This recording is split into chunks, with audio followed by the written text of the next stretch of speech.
Hey there, how are you doing? I hope you're having a beautiful day, and yes, I know we are already on day 9 and almost finishing this 10-day course, but don't worry, we still have a lot to discover. In this video, we will learn some basic retouching by using a nice technique called frequency separation. This is a technique used to separate color information from the other details of your image, so you can adjust the details and colors independently of one to another. Usually this is a high frequency layer and a low frequency layer that we are using. But let's move to Photoshop so that you can learn how to do this. Let's go! So let's open up our image from day 9 folder, and you should have something like this. Now, as you can see, our subject has some pimple marks, and we will try to smooth our skin to remove some of them. Let's start by duplicate the background layer by hit Command J, so that we keep our original image down below. Now we can use many tools to remove pimple marks, but for this video we will use the patch tool that you can select in the tools panel. We can start selecting the marks we want to remove, and we will do that by selecting the areas around the mark and then drag it to a point in the image that we believe it's the color we want. The process is quite simple, but it can take a lot of time. It depends on what you need. I will speed up a little bit this part that will take a while and be back in a second.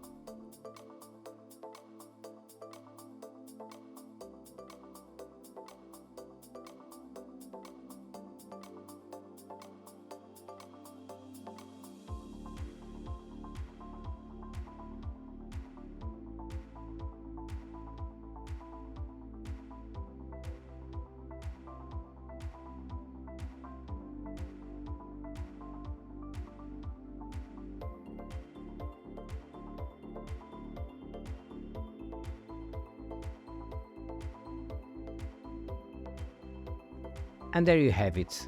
Here's the before and after.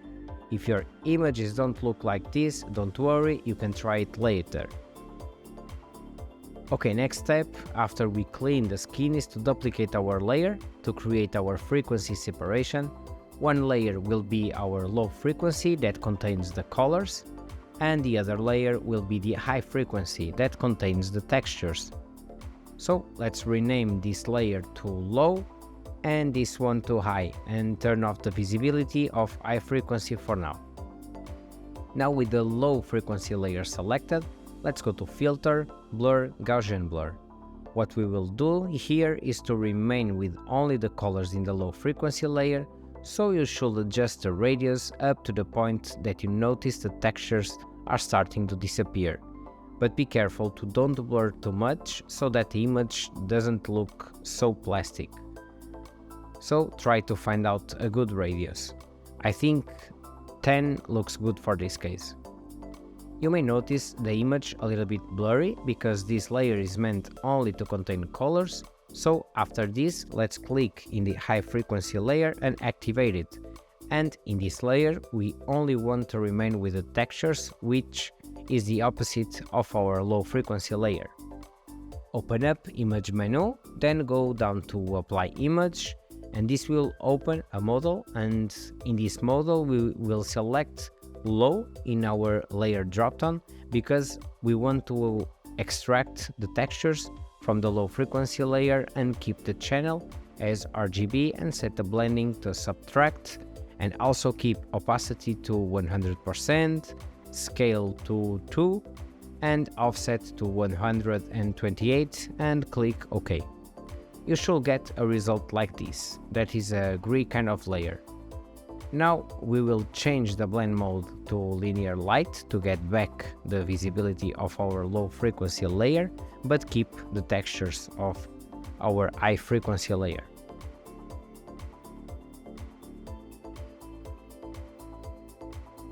We can group the layer and name it frequency separation, and after this let's select the low frequency layer.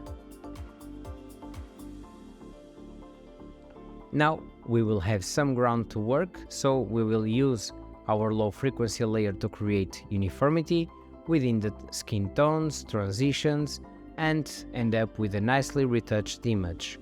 But if we need to retouch the remaining blemishes, we can always go to the high frequency layer. So with the low frequency layer selected, let's use the mixer brush tool that it's in the tools panel in the brush tool panel. Take a closer look at the control panel and check the settings.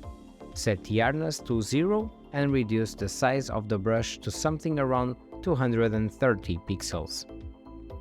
Then make sure you have only checked the clean the brush after each stroke icon here on top, set the wet to 10%, load 75%, mix 90% and flow 100%, and make sure sample all layers is unchecked, because when you check these options it means that the brush will also go into sampling the textures and painting in the low frequency, and we don't want that.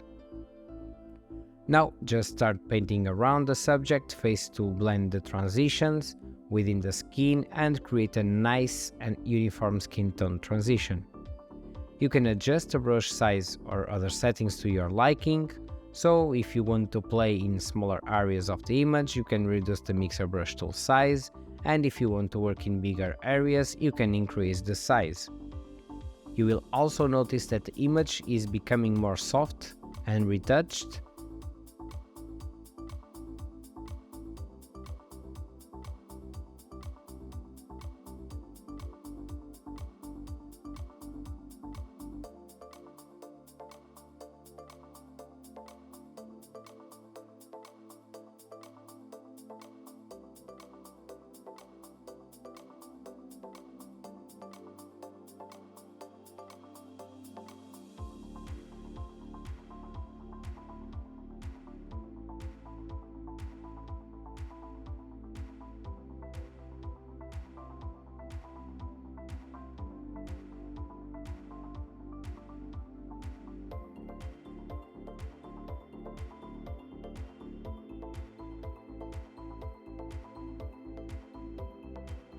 And now let's see the before and after, and you can notice the differences with the original image and the retouched image, and I think we get a very nice end result.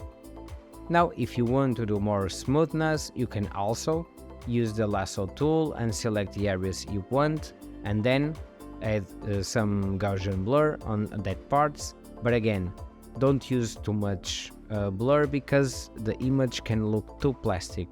So you should use this very carefully. I think I will undo this because I'm quite happy with the end result. And there you have it. This is one way to do photo retouching. You don't need too many tools to improve the image, just a little patience to get the results you want. There are more advanced methods that I will make a video in the future, but for this series I think this is a nice understand how you can improve your images. In the next video, and last video of this series, or maybe not, we will see how you can color grade your photos to create that look that will stand out. I hope you enjoyed this one, and we meet once again in the next video. Thanks for watching and supporting this channel. Have a great day.